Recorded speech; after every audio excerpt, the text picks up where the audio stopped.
Sir, महिला सुरक्षा की आपने बात की तो बीजेपी ने मुद्दा बनाया हमेशा इन चुनावों में कि कन्विक्शन रेट जो है महिलाओं के मामलों में, अपराधों में, उसमें बंगाल बहुत पीछे है।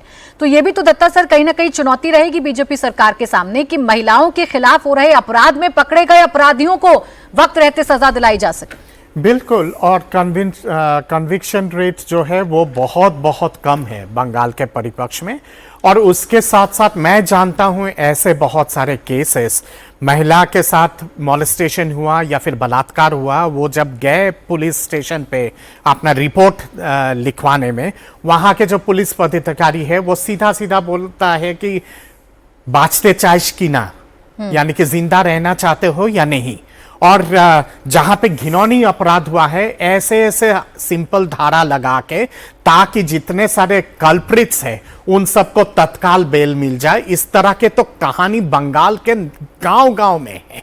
अब ऐसे महिलाओं का जस्टिस दिलवाना और ऐसे महिला की सही में उनको सम्मान की जिंदगी मिले, ये बहुत इंपॉर्टेंट है। और इसीलिए माननीय गृह मंत्री जी ने और शुभेंदु अधिकारी जी ने कहा है कि एक जुडिशियल कमीशन बैठेगा तमाम चीजों को लेके। ये केवल आरजीगर की बात नहीं है या फिर धुलियान की बात नहीं है या संदेशखाली की बात नहीं है।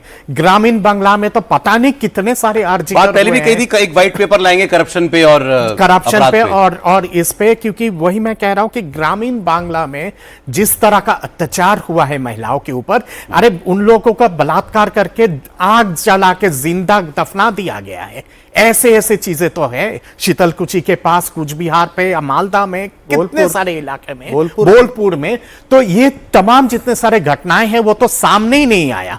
आरजीगर इसलिए सामने आ गया था, मैं संदेश खाली इसलिए सामने आ गया था क्योंकि महिलाओं ने हिम्मत जताई थी विरोध करने संदेश खाली में। और आरजीगर क्योंकि कलकत्ता के अंदर हुआ था, इसलिए मीडिया का पूरा उस पे फोकस था।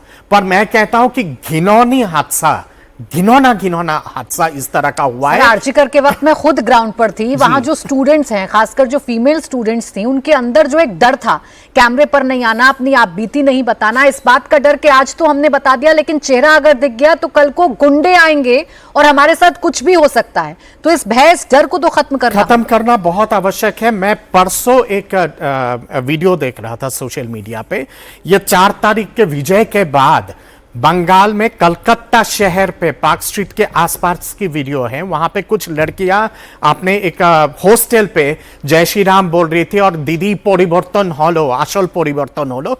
तत्काल उसके बाद ये गुंडा वाहिनी और रोहिंग्या वाहिनी ने उन लोगों को धमकी दिया कि दरवाजे के बाहर निकलो, तुम लोगों के साथ बलात्कार। ये आपसे पूछने वाला था, अब ये तत्व तो गायब नहीं हो जाएंगे अचानक से?